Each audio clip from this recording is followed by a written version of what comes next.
ഹൃദയം നുറുങ്ങുന്ന കാഴ്ചകളാണ് ദുരന്തഭൂമിയിൽ നിന്നും കാണാൻ കഴിയുന്നത്. കളക്ടറൊക്കെ സംഭവ സ്ഥലത്തേക്ക് എത്തിയിട്ടുണ്ട്.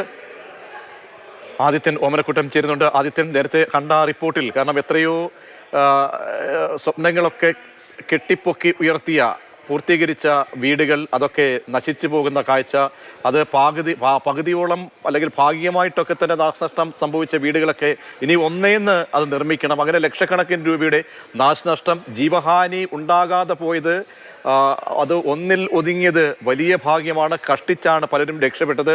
അങ്ങനെ ദുരന്തഭൂമിയിൽ നിന്നും കാണാൻ കഴിയുന്ന കാഴ്ചകൾ എന്തൊക്കെയാണ് ആദിത്യൻ?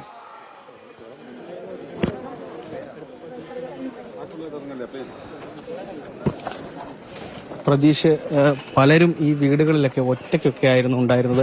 പ്രായമായ ആളുകളൊക്കെ ഈ വീടുകളിൽ ഒറ്റയ്ക്കിരിക്കുന്ന അവസ്ഥയിലാണ്. ഇപ്പോൾ നമ്മൾ നേരത്തെ സംസാരിച്ച ഒരു വീട്ടിൽ ഒരു അമ്മയും 3 വയസ്സുള്ള ഒരു കുഞ്ഞും മാത്രമായിരുന്നു ഉണ്ടായിരുന്നത്. ആ കുഞ്ഞ് വീട്ടിനുള്ളിൽ കളിച്ചുകൊണ്ടിരിക്കുകയായിരുന്നു.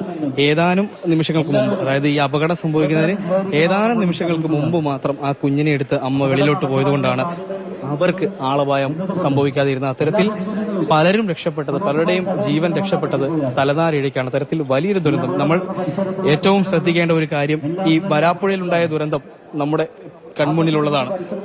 പൂച്ചകൾ വെടിക്കെട്ടിലുണ്ടായ ദുരന്തം നമ്മുടെ കൺമുന്നിലുള്ളത്. അപ്പോഴൊക്കെ അധികാരികളുടെ ഭാഗത്ത് നിന്ന് മാർഗനിർദ്ദേശങ്ങൾ നൽകണമെന്നും അല്ലെങ്കിൽ പരിശോധന ശക്തമാക്കണമെന്നും ഇത്തരത്തിൽ സ്ഫോടക വസ്തുക്കളൊക്കെ കൈകാര്യം ചെയ്യുന്നതിൽ, അതൊക്കെ സൂക്ഷിക്കുന്നതിൽ എല്ലാ നിയമ മാർഗനിർദ്ദേശങ്ങളും പാലിക്കണമെന്ന കനത്ത നിയമങ്ങൾ നിലനിൽക്കെ അത് ലംഘിക്കപ്പെടുന്നു.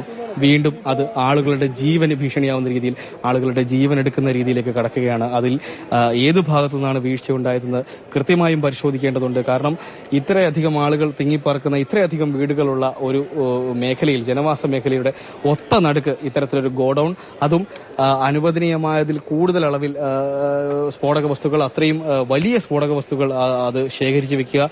അതുപോലെ തന്നെ അത് ഇന്നത്തെ ദിവസം പോലും വലിയ വാഹനങ്ങളിൽ, ഈ കാണുന്ന പിക്കപ്പ് ലോറിയിൽ, ഈ പറയുന്ന ഈ ടെമ്പോ ട്രാവലർ ഉൾപ്പെടെ പുതിയ ലോഡ് പാലക്കാട് നിന്ന് ഇവിടേക്ക് എത്തിക്കുകയായിരുന്നു. ഈ ചുട്ടുപൊള്ളുന്ന വെയിലിൽ അതിന് തീപിടിക്കുന്നു. അശാസ്ത്രീയമായി അതിന്റെ ശേഖരണം ഈ വലിയ ദുരന്തത്തിലേക്ക് വഴിവെക്കുന്നു. ഇത്രയധികം പേരെ ബാധിക്കുന്ന രീതിയിലേക്ക് ആ ദുരന്തം കടക്കുകയാണ്. അതിന്റെ ആഘാതത്തിൽ നിന്ന് ആരും മാറിയിട്ടില്ല. കൊച്ചുകുട്ടികൾ, പ്രായമായവരെന്നിങ്ങനെ ഒരു നാടിന്റെ ആകെ സമൂല പ്രശ്നമായി, ദുഃഖമായി ഒരു തിങ്കളാഴ്ച മാറുകയാണ്. അതും നമ്മൾക്ക് മുന്നിൽ ഉയർത്തുന്ന ഒരു ചോദ്യവും ഏറെ ശ്രദ്ധേയമാണ്. ഈ അപകടങ്ങൾ, ദുരന്തങ്ങൾ പലപ്പോഴേ ആവർത്തിക്കുമ്പോഴും എന്തുകൊണ്ട് നമ്മൾ കണ്ണടക്കേണ്ടി വരുന്നു? നമ്മുടെ അധികാരവർഗം, സൂചിപ്പിച്ചതുപോലെ തന്നെ പരിക്കേറ്റവരുടെ എണ്ണത്തിനും അപ്പുറത്തേക്ക് മാനസികമായി തകർന്നു പോയിട്ടുള്ള അനവധി ആളുകളാണ് ഈ മേഖലയിലുള്ളത്.